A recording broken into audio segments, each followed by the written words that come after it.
gonna have to ask you to move. I'm really sorry, we've tried.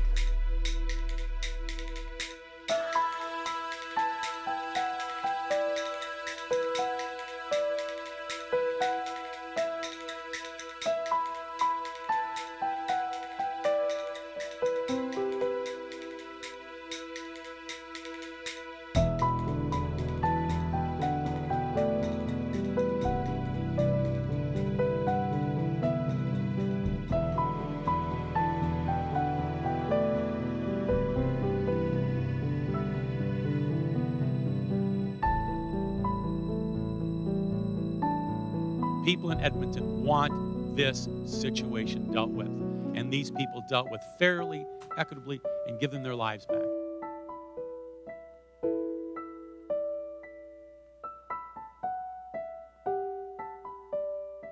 We believe we can end homelessness, not just manage it, no more soup kitchens and shelters. We had 800 people that took part in the consultation session, so I think there's a real will to solve this issue in Edmonton. If you have a small group of community agencies get together and say we want to make a difference, well, that's nice. We can make a difference on our own level.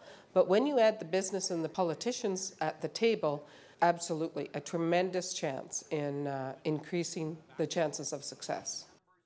When you trace the amount of services that an individual requires when they have a stable home versus when they don't, it's a lot cheaper in the long run. There's less use of emergency services, there's less crime that's committed.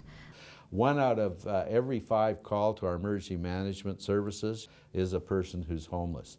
And one of the ones that I found actually quite staggering was the length of hospital stay. The average stay is about 9 days a year. But for a homeless person that requires hospital care, the average is 66 days a year.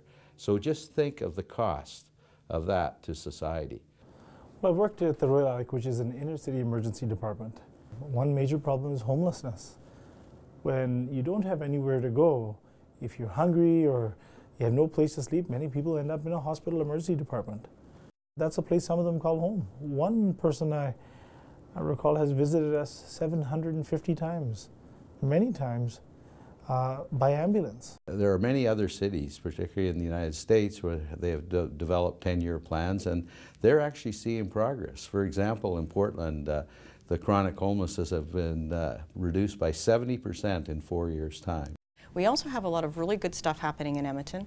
We're very fortunate to have some members of the housing sector who've been very progressive. You know, we've got organizations that have outreach teams that are changing the way they do outreach. Just Place Health and Wellness Center is a drop-in center.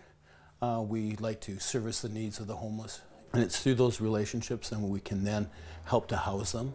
They've saved my life. I came to them at about $1.50. And when I walked in and asked these 2 gentlemen to help me, it was a hard thing for me to do because I grew up in the street. I am one of the baddest people you can meet. And since these guys opened up their arms, I'm 40 pounds heavier. My immune system went from 8% to 400. My HIV is very detectable. I owe them my life. First time I met Charles, he came into the center. And typical, you know, street tough guy, you know, got the swagger going, came swaggering in. I'm 42 now. I moved out here in 1990, was introduced to cocaine since then. I've been on the street 25 years, maybe 5 at the most. I lived in an apartment or somebody else's place.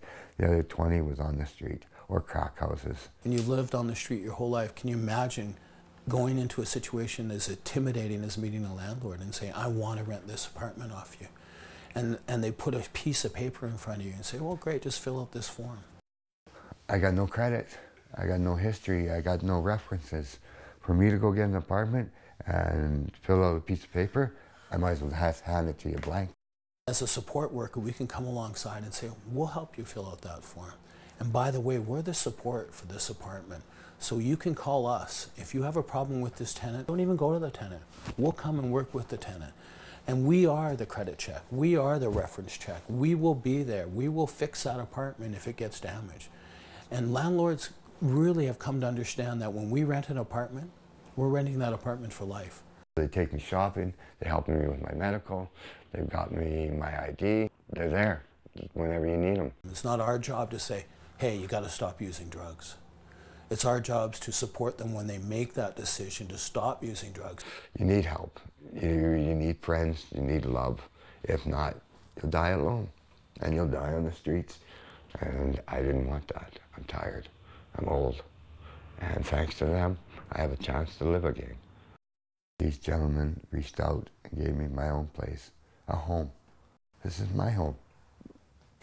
And I might be able to see my kid graduate, which is, it's just, I can't say much. All I can say is thank you from the bottom of my heart. Won't you